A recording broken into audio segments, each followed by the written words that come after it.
Welcome to the Money Mentors Podcast. Welcome to Money Mentors. I am Gerald Green here with Marcus Gross. It is that time of year. The weather is upon us in different forms, but we went through a stretch of 80-plus degree days. Yeah. I knew something had to give, and the Tigers are close to making the playoffs. So that's like, okay, now it's fall baseball. We got hockey season, college football, NFL. Like, this is my favorite time of year. You're useless, though, on the weekends, aren't you? Just taking 100%, in everything, right? Don't ask me to do anything on Saturdays. Sundays, you have a better option, but if you call me on Saturdays, I'm tough. I'm tough to get a hold of on that Saturday because I am screaming at my television all day. All right. How about you, Marcus? You're one of the newest members of the team. What are you into on the weekends? Yeah, Saturdays I'm watching football this time of year. Sundays, NFL, I watch here and there, but not too much, I would say. Mm-hmm. But mainly Saturdays, watching college football. Michigan State's doing, somewhat well this year. Took a loss to Boston College this past weekend. But bummer. Yeah. All right. Well, does Gerald give you a hard time when that happens? All the time. All the time. Okay. Every day. We can always I try to brighten the spirit. I brighten the spirits. I'm like, hey, the Fed dropped its interest rates, so that should make you happy. Right? There's that. There you go. See, Your team didn't win, but financially we did. I try to bring a ray of sunshine. There we are. We try to do that every week here on Money Mentors. Nickname. Yeah, Gerald, Mr. Ray of Sunshine over there, always here on this show. But you can get to know Gerald, Marcus, the entire team at Matson Financial Services. Remember, when you have questions about your finances, we're going to talk about that interest rate cut today and how that might impact you. But feel free to reach out to our team online anytime at matsonfinancial.com. You can even schedule a 15-minute phone call right there according to your schedule using the calendar icon at the top of the page.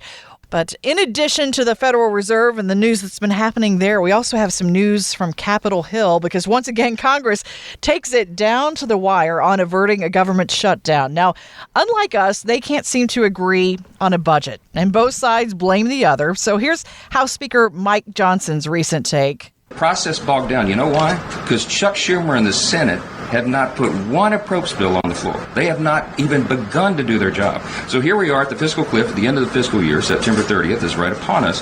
We don't have two sets of bills, as is supposed to be the system, for the House and Senate to go and negotiate together because the Senate brings nothing to the table.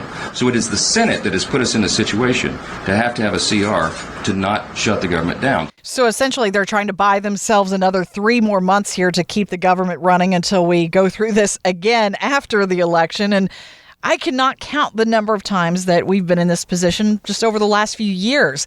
So in the end, guys, what do you think here? Is this just more noise from Washington? Or could it eventually impact our bottom lines? I can't remember the last time that Washington actually was on time with the appropriations process. Right. And for a full year, right? Yes. It's been since maybe 2011, maybe? Ridiculous. So it just seems like it's continuing. It's CR after CR, and it's posturing, and it gets worse in an election year. And how it impacts us, it's always going to have some impact on the market to an extent, but it's almost like the market's become numb to it. We've seen this movie before. It wasn't good the time before that or the time before that. Like, it happens. What they do is they just continue on what we're doing, adding to the debt, and eventually that chicken's going to come home to roost. Like, we're in the middle of this presidential election, and regardless of what side of the aisle you're on, neither of them are good for the budget. Neither of them are good for spending. Like, it's just increasing the deficit. And the only way to take care of that deficit so we can be fiscally responsible, because we all have to be fiscally responsible in our own homes. Right. But apparently when it comes to government, we can do whatever the heck we want. And if I could print money, maybe I'd have that same mantra. But in order to balance this or figure this out and take care of it, you have to balance the budget, which they can't agree to do that. Or you're going to have to increase revenue, a.k.a. raise taxes. So the longer this drags out, depending on what happens in November, depending on what happens with Congress, this is all going to churn itself We already know that Washington has to agree in order to keep these tax brackets that we're in right now. The only thing they can agree on is they can't agree. True. And so on December 31st, 2025, the tax codes we have are going to sunset probably. I can't guarantee that. My magic 8 ball is on the fritz. But we know from a probability standpoint that taxes are going to probably go up. So start taking a look at what you're doing right now. Can you leverage these lower tax brackets? And that's what we've been doing ever since these came out. These were some very advantageous tax brackets. And when I'm working with my clients, I'm looking to, okay, how do we utilize them, right? It's lower income tax brackets. They're changing the deductions a little bit, but now it lets you control the amount of taxes that you're actually paying on your income. And Marcus, if someone's been doing that over these last, 7 years that we've been talking about it here on Money Mentors, I mean, that's significant savings in the future and kind of takes some of the guesswork out of what happens next in Washington, doesn't it? That's absolutely right. And, things that we've been looking at the past, year is really, optimizing Roth conversions. And if that makes sense to kind of do that before, the sunset of December 31st of 2025, that's just one example of what we've been kind of looking at with all of our clients here at Matson. Real life lessons about your retirement.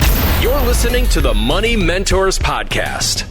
Well, last week we warned you it might happen here on Money Mentors. And sure enough, this week, guys, I got the notice from my online bank that they are whacking the interest rate on my high yield savings account by 0.5%, right in line with what the Federal Reserve did with their 0.5 point cut recently. Now, CD rates are coming down too, as I understand it. And, we've enjoyed some pretty nice returns there for the last couple of years. But is it time to start maybe pivoting that strategy with some of those safer money options now that rates are falling?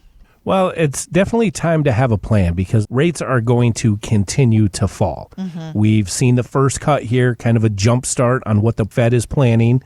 And based off their projections this time next year, they want to be around that 2.5% to 3%. Well, we started at 5.5%, so it's going to get pretty aggressive here. So when you look at what your savings are yielding, the first thing I always look at with my clients is it beating inflation?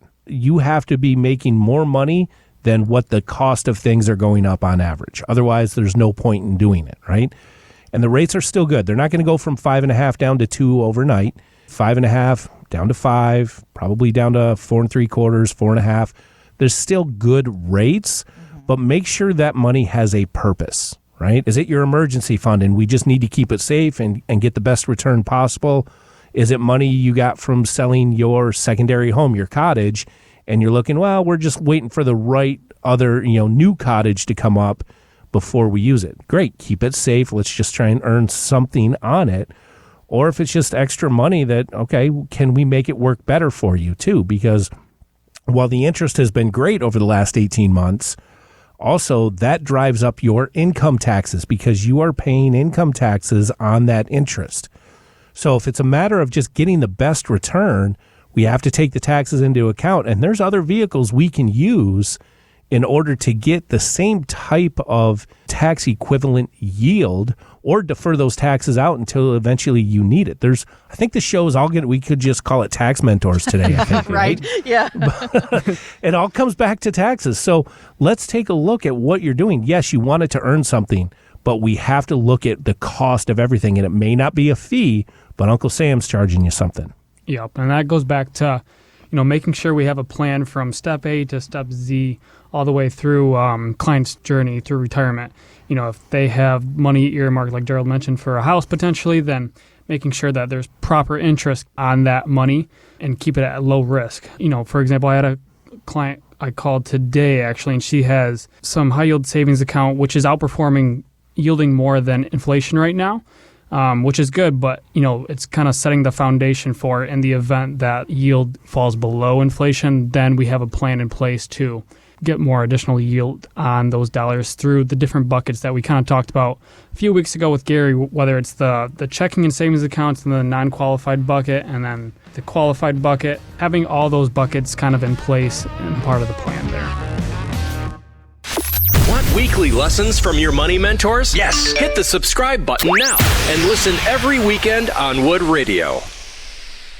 The opinions expressed in this program are for general informational purposes only and are not intended to provide specific advice or recommendations for any individual or on any specific security. To determine which investments may be appropriate for you, consult your financial advisor prior to investing. Any past performance discussed during this program is no guarantee of future results. Fee-based financial planning and investment services are offered by Matson Financial Services, LLC, an SEC-registered investment advisor. Insurance products and services offered through Lakeview Financial Group, LLC, Matson Financial Services, LLC, and Lakeview Financial Group are affiliated. To find out if Matson Financial Services is licensed in your state, please call 800-536-8907.